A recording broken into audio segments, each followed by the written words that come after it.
จัดเต็มมานี่กินข้าวผัดก่อนข้าวผัดจานใหญ่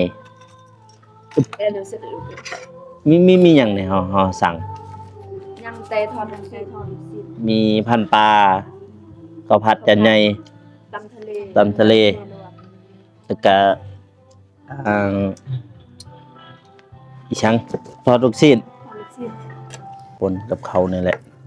เป็นมาทานที่ผักได้ดูเนี่ยนั่งกินข้าวแล้วก็ส่งฟิวไปนั่ง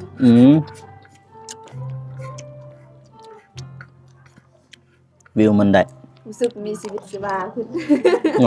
มานั่งนี่เลยเบิ่งวิวนั่งเด้มิดว่าสิให้น้องอัมพรกับน้องบ้องเพิ่น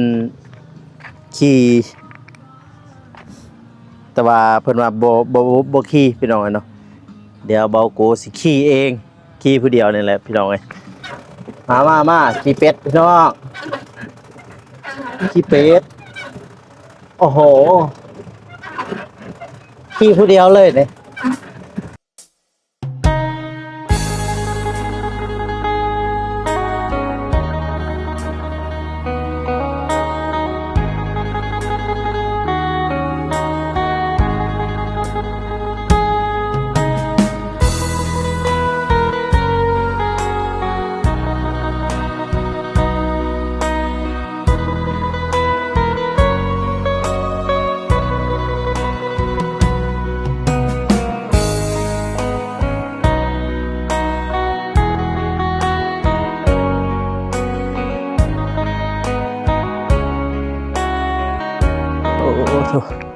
ก็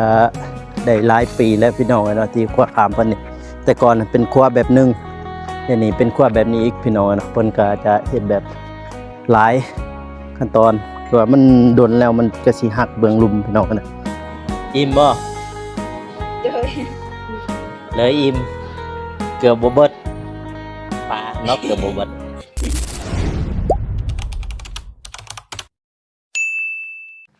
มา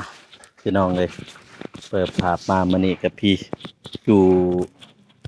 ท่าแตงฟาร์มรีสอร์ทนะพี่น้องเนาะซึ่งว่าเป็นหม้องท่องเที่ยวของเมืองท่าแตงพี่น้องเลยเนาะมื้อนี้ก็ทางบ่าวโกเองก็ได้มาท่องเที่ยวทางท่าแตงฟาร์มรีสอร์ทนะพี่น้องเนาะแล้วก็หม้องที่แม่พิมพ์แม่เพิ่นพักมื้อทำอิฐที่เพิ่นมาลาวใต้นะพี่น้องเนาะทางบอกกูเองก็ให้หน้าให้ตาโดนพี่น้องเอ้ยประมาณอยู่10กว่าวันพี่น้องนะที่ว่าให้หน้าให้ตาบ่ได้มาถ่ายคลิปพี่น้องเอ้ยโอ้เพราะเนื่องจากว่าโทรศัพท์ก็พังแน่พี่น้องหรือว่าโทรศัพท์เพนำพี่น้องเนาะมาบัดนี้เห็นหน้าเห็นตากันเนาะพี่น้องเนาะผมก็ยาวแลจักหน่อยนึงพี่น้องเอ้ยเนาะก่อนอื่นหมดก็กับสบายดีเด้อพ่อแม่พี่น้องเนาะบ่ว่าสิอยู่ภายในหรือว่าต่างประเทศก็ยินดีต้อนรับเข้าสู่ช่องเบาโกชนบทสปปลาวเนาะพี่น้องเนาะเบาโกก็สิถ่ายเป็น EP ให้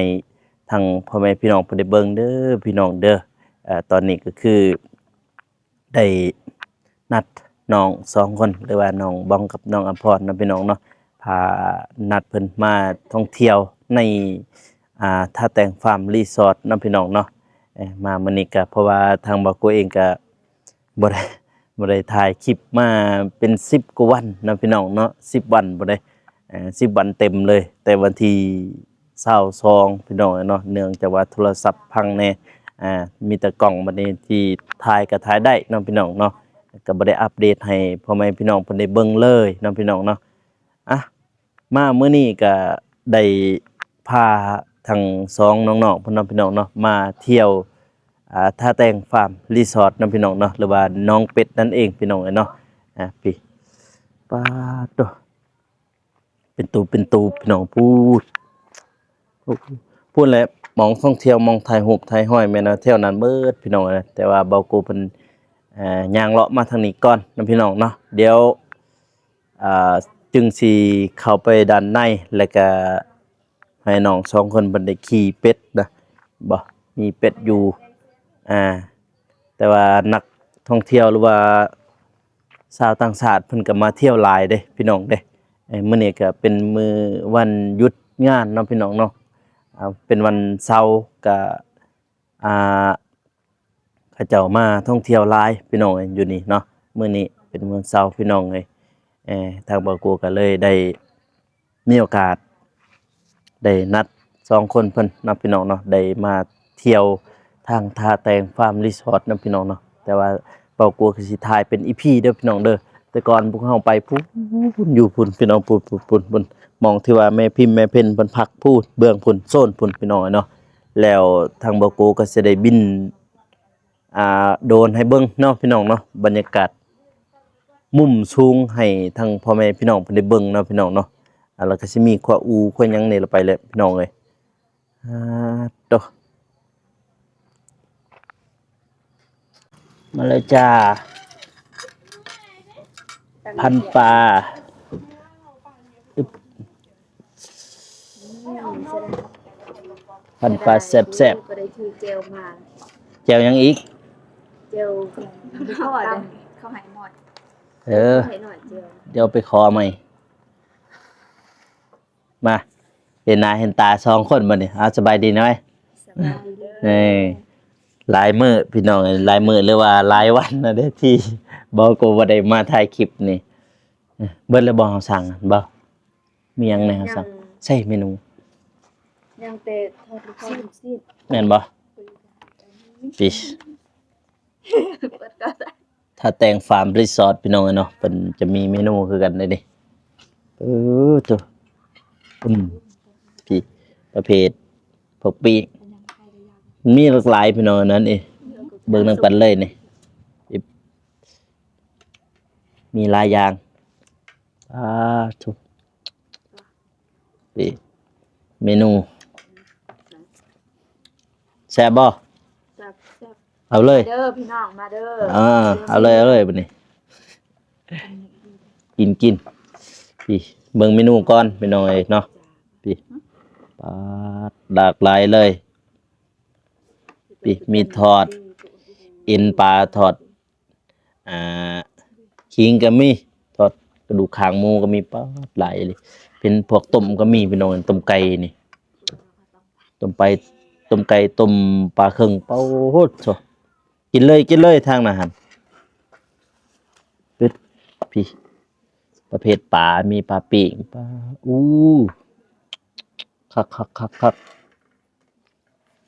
แล้วก็เมนูทะเลก็มีนี่ปลาแซลมอนก็มีเป้าส่วน160,000คักเด้ก็มีพวกเครื่องดื่มก็มีนี่อาหารจานเดียวก็มีนี่พี่น้องเด้อนี่พี่แล้วมีเครื่องดื่มเป็นกาแฟลาเต้คาปูชิโน่ปั่นชาเขียวพี่เครื่องดื่มหลากหลายเลยจัดเต็มมานี่กินข้าวผัดก่อนข้าวผัดจานใหญ่มีหยังเนี่ยเฮาสั่งยังเตะทอดลูกชิ้น มีพันปลาข้าวผัดจานใหญ่ตำทะเลแล้วก็อีชังทอดลูกชิ้น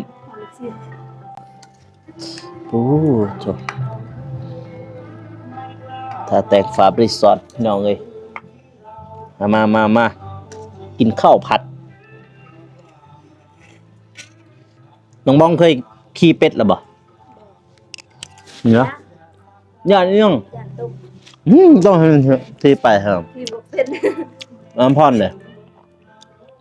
เคยเลยแต่ว่า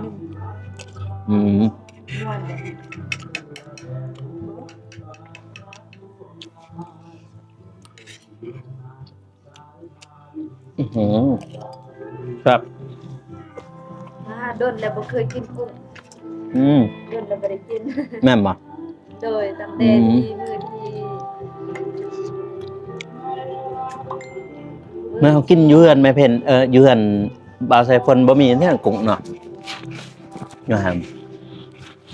มื้อ ที่ฮอดเดือนบ่ได้บ่เคยกินนับตั้งแต่น้องกลับไปกินบ่ได้ไปหากัน อ๋อ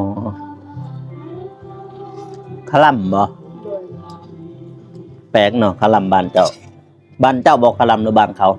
บ้านเนาะ อ๋อ คลัมกับเพื่ออนาคต อืมคลำเบิดบ้านบ่หรือว่าคลำแต่ปุเจ้า2คน มีแต่น้องคลัม อ๋อ เพราะว่าเดี๋ยวบ่ฮู้ อืมแบบว่าบ่ให้บ่าวตุนเข้าบ้านเลย เลย อ๋อแต่ว่าคนอื่นเนี่ยเขาได้แม่นจ้ะวะอืมนั่นแหละพี่น้องเนี่ย เขาได้คือกันจะบ่บ่ให้เขาไปหาข้าวเลย อ๋อมันต้องว่าแปลกทมิด เขาได้แต่ว่าเขาไปหาเราบ่ได้ อ๋อคือสมมุติว่าบ่าวตุนนึงเข้าไปหาเจ้านี่ก็ได้เนาะได้บ่ บ่ฮู้ซ้ำบางทีบ่ได้เพราะว่าเพิ่นก็นักเฮ็ดเทือนไป อ๋อบ างทีน้องเองคลัมคือกัน อืมคลับคนละแบบเด้อบรรยากาศโคตรใดเลยพี่น้องเอ้ยโอ้โชโอ้มองที่ผักพูนอยู่พุ่นพี่น้องกันเนาะอันนั้นแม่นามองปล่อยเป็ดในมองนี่เนี่ยขี่ตามเนี่ย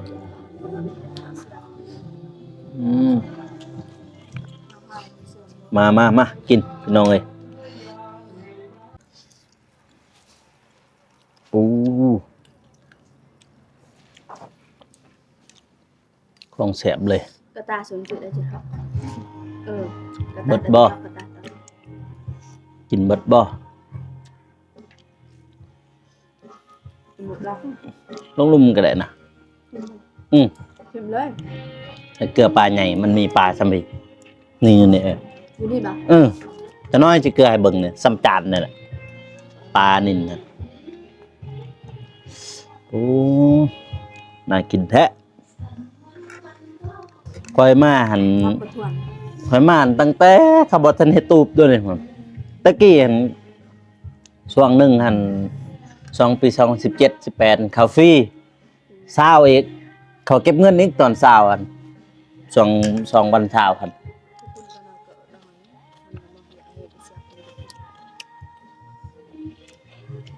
นี่เขาก็บริเปงดนนะได้น้องตัวนี้เนี่ย น้องหากับเขาซองเทื่อกับเทื่อนึง แม่วะ เทื่อที่1อำพรพาไป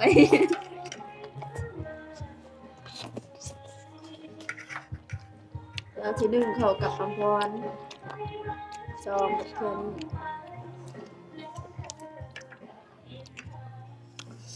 ตะกี้หัน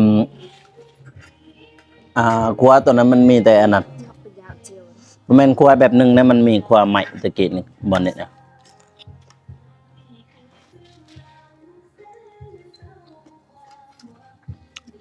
เอาไงแต่เขาบุกเบิกมันแล้ว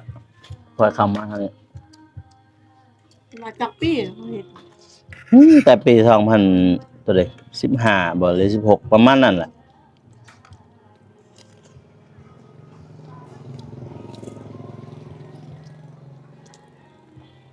ตะกี้เห็นแบบหนึงเลย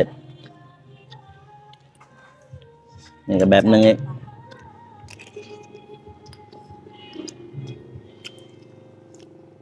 ต่ำเลยเนี่ยแสบบ่ปนกับเขานี่แหละ คือมาคนมาถ่ายรูปพักได้อยู่เนี่ย แม่นบ่ นั่งกินข้าวแล้วก็ส่งวิวไปนั่ง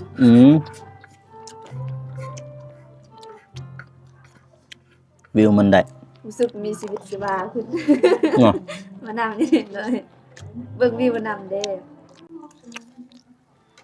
อยู่ทางบ้านประจำเขาปิดแล้วเนาะส่วนอาหารตัวนั้นเนาะแม่นบ่ เขาจะปิดเขาเปิดยามสงกรานต์คันมาฮอดสงกรานต์ ยังบุญบ่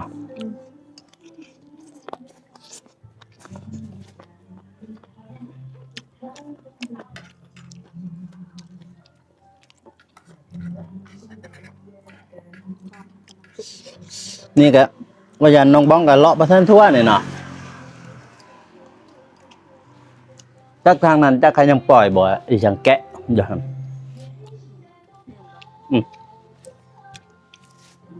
มีแกะมีหยังนี่แหละสัตว์ป่าอยู่ครับเขาทางในครับมันมีแล้วมันมีรถ ฟ้าหน่อยหั่นเด้รถรถน้อยๆหั่นเด้ น้องบ่ท้วนน้องเคยไปกับอ้ายมื้อนั้นนั่นเด้ อ่า กับไอ้ตูนนำไปแต่มีแต่ฮอดนั่นเฮ็ดนี่ อ่า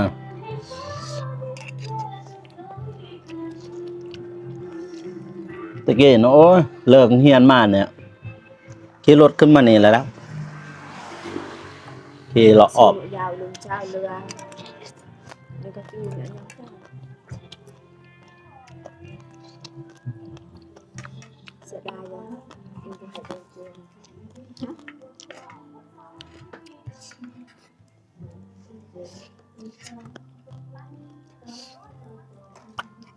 อืมเห็นมันแล้ว ลืมไม่ถูกวันย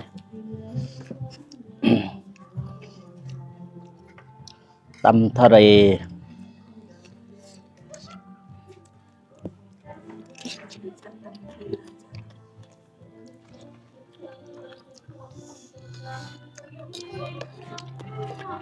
ให้เขาพูดก็มีแม่นบ่เขาพูดทะเลป่ะ อ่ะ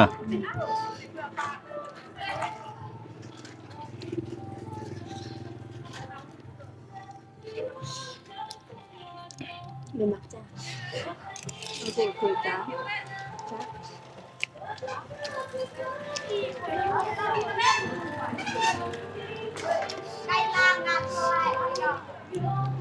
เหมือนบ่อข้าวผัดอันนี้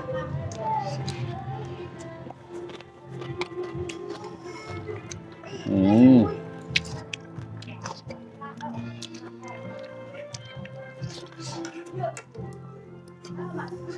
เสียดายหน่อยเดียวเนาะแจวเนาะ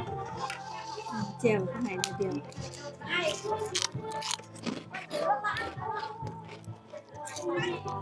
ปกติเขากินมื้อละคือว่าเพิ่นละถ้วยจะจือนะ เดียว มื้อน่ะ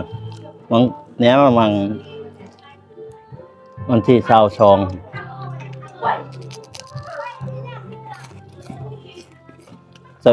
อ่ะ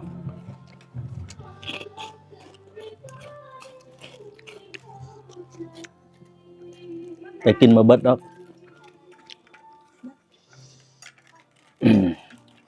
มันก็เฮ็ด อัมพรมืดอยู่ด้วยเพิ่นมักกินพันปลาดิ แม่นบ่ โดยคือน้องไปเมื่อนั้นนี่ก็มันกินพันปลานี่แหละ นี่ใช่ อยู่ในนี่แหละ อืม ที่น้องบอกบางยาหันไปกินข้าวที่นึงหั่นเด้ เออ ซองกับเพื่อนนี่ แบบมากินเนาะแต่มาลินนี่อือหือ กับบอกเรื่องของ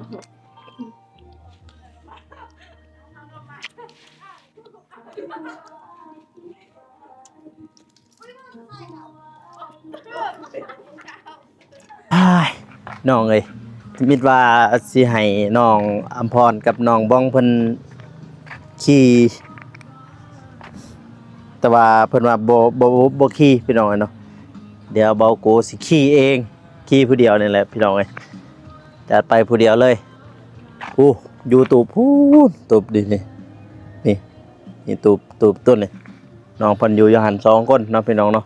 เพราะว่ามามื้อนี้ก็มากัน3คนพี่น้องมาเที่ยวท่าแตงฟาร์มรีสอร์ทนํพี่น้องเนาะเป็นหม่องท่องเที่ยวของเมืองท่าแตงพี่น้องเนาะ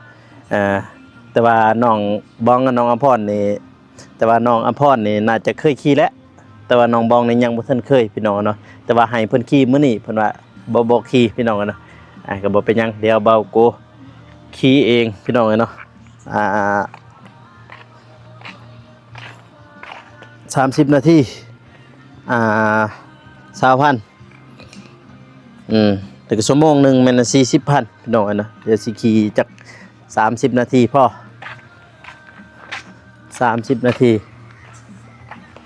แซ่เนาะเงินเนาะเดี๋ยวจึงสิบินโดรนให้เบิ่งมุมสูง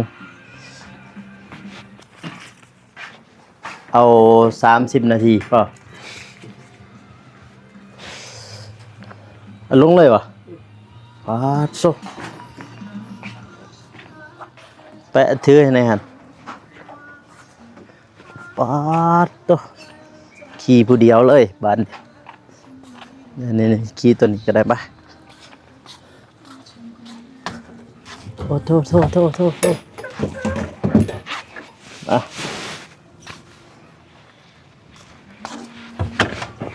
เคยขี่แต่ครั้งเดียวนั่นแหละ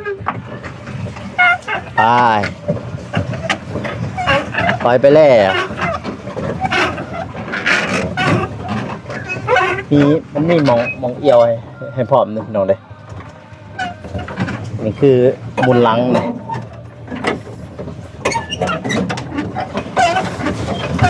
โอ้โหขี่ผู้เดียวเลยโธ่ซองกับเดียดแล้วบัดนี่น้องเอ้ยไปมันหนาเดินบัดนี่เดี๋ยว15โอ้ผมจนพึ่ง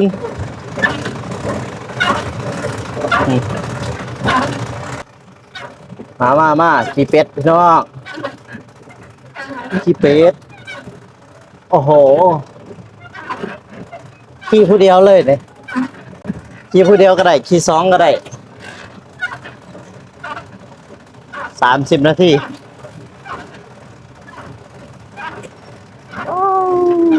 สู้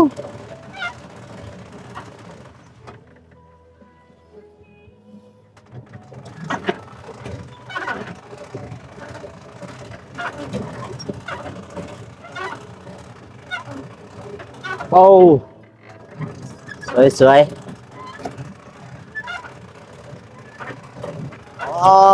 ชูแต่ว่าตะกี้มันมีขี่สลิงพี่น้องผู้ขี่สลิงขามันโอ้ยเมื่อยปั่นเลยเนี่ยปั่นผู้เดียวเลยปั่นกับปั่นผู้เดียวซ้ำบัด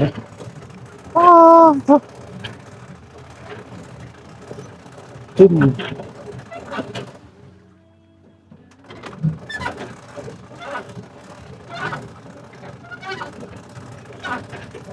เมื่อย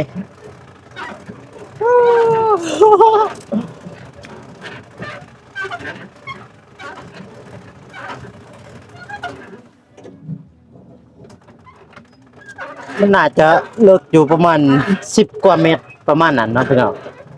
ตามที่เจอเพราะว่าตะกี้เคยมาเลาะอยู่แถวนี้พี่น้อง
ป้าเว้ยเบิ่งบรรยากาศมุมสูงพี่น้องเอ้ยโอ้โคตรงามเลยนะบรรยากาศมุมสูงพาแต่งฟาร์มรีสอร์ทเหนื่อยสู่กับลมโอ้กระปังเพื่อสิจอดถึง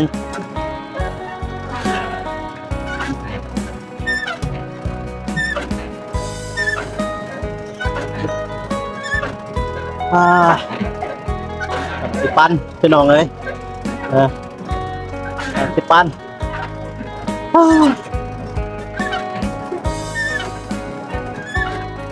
ถ่ายมุมสูงให้พ่อแม่พี่น้องเพิ่นได้เบิ่งตัดแต่งฟาร์มรีสอร์ทโคตรงามถึงเมื่อยถึงอันนี้ปวดขาปั่นเมื่อกี้นี่มีแต่ล่มเพราะว่าสิเอาโดรนลงมาบ่ได้เกือบบ่ทันเกือบโดนแบดเบิร์ดพอจอดเฮือมันไหลไปเลยเด้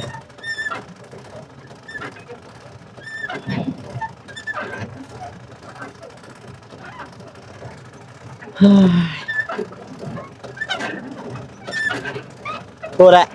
ตูบ2 เช้าเพิ่นน่ะอยู่หั่นปวดขาแล้วนี่ขาปั่นกลับนี่มันตีกับลมพี่น้อยตอนลมมันพัดมาแต่นั้นเด้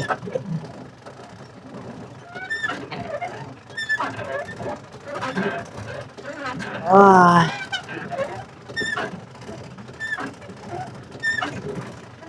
เมื่อยทั้งมวนพี่เปิดภาพมาบัดนี่พี่อยู่นี่แหละเมื่อยทั้งเมื่อยทั้งมวนพี่น้องเนาะพูดแหละบินโดรนมาแต่พูดพี่น้องเอ้ยบินโดรนมาแล้วก็เบิ่งตามกระตูบที่เขาเจ้าสร้างไว้เป็นหม้องท่องเที่ยวหรือว่าเป็นบ่อนจุดพักผ่อนนะพี่น้องเนาะบ่อนเบาโกอยู่นี่เป็นบ่อนจุดกลางพี่น้องเนาะบ่อนกลางเลยแล้วก็มีหม้องที่ว่าสั่งอาหารแน่พี่น้องเนาะเด็กเสิร์ฟก็หรือว่าเด็กนี่เขาจะอยู่เป็นจุดพี่น้องเนาะผู้ใดมาก็เห็นเขาตูบเขาย่างเขาก็สิมาแล้วก็สิเอาเมนูมาให้พี่น้องเนาะเมนูแล้วก็สั่งอาหารตามที่เมนูที่เบาโกไทยเมื่อกี้นั่นแหละพี่น้องเนาะประมาณนั้นพี่ขว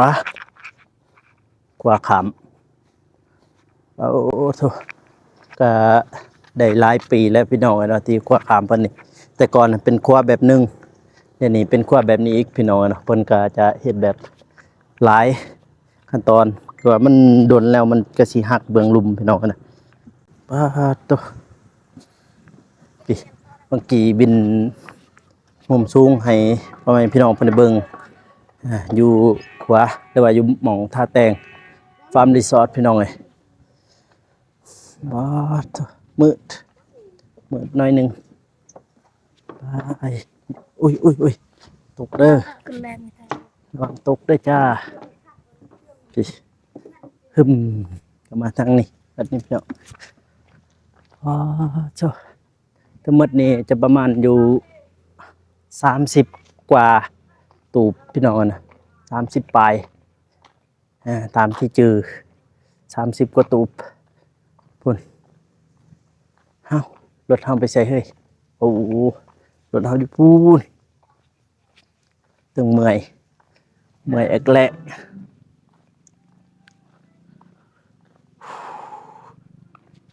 เมื่อยปั่น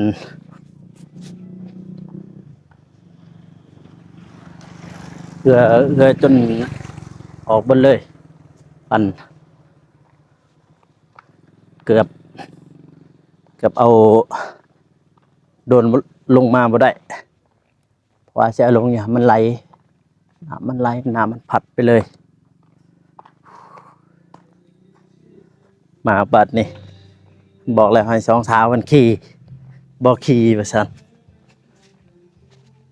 โอ้มีสายไฟเฮ้ยได้อยู่บ่โอ้เมื่อยเมื่อยเบิดบ่อันนี้ มันได้เลย เสียงแตะเนาะเจมพรเฮ็ดเด้ป่านี่ยังเมื่อยอิ่มบ่ เจ้ย เลยอิ่มเกือบบ่เบิดปลาเนาะเกือบบ่เบิดเกียงแช่ ยังแต่หัว ทิกแท่นเขาหั่นกินหัวมาก่อนกับตามันตามซุกบ่เห็นเลยนะตาเด้ทรงมีเลยหมดเลยมันไหม้เป็นหยังดอกมันไหม้แล้วก็บอกขี้เป็ดมันกินคือบ่ขี้เป็ด ที่กูเป็น ฮะบ่เป็นเท่งถีบมันซื่อๆถ้าถอยหลังก็หมุนมาหลังจังซี่ถ้าไปหน้าก็หมุนไปหน้ามันก็ไปหน้าเลย แล้วมันมีหมองกลางมันเอียวอยู่ดอกมันมีหมองเอียวสีแรงๆนี่ขี่พอดีม่วนมันบ่มีลม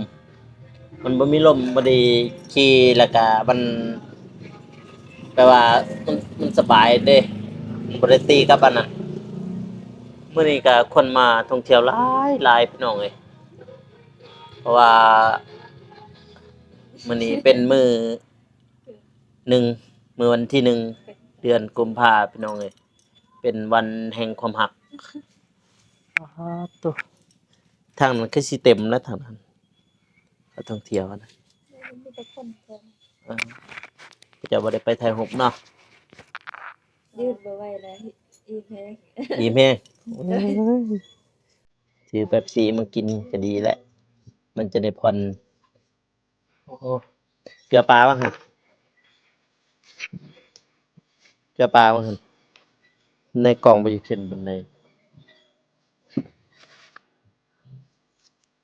เกลือปลาเนี่ยหลายพี่น้องเลยมีปลาใหญ่ปลาน้อยพุด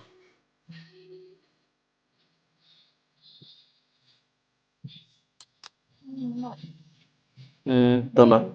ใส่โอ้ยปลานะฮะมันมีข้าวเกลือทางนั้นนะสงสัยนี่ปลาใหญ่เห็นบ่มาตักตัวน่ะโอ้ยทิมเลย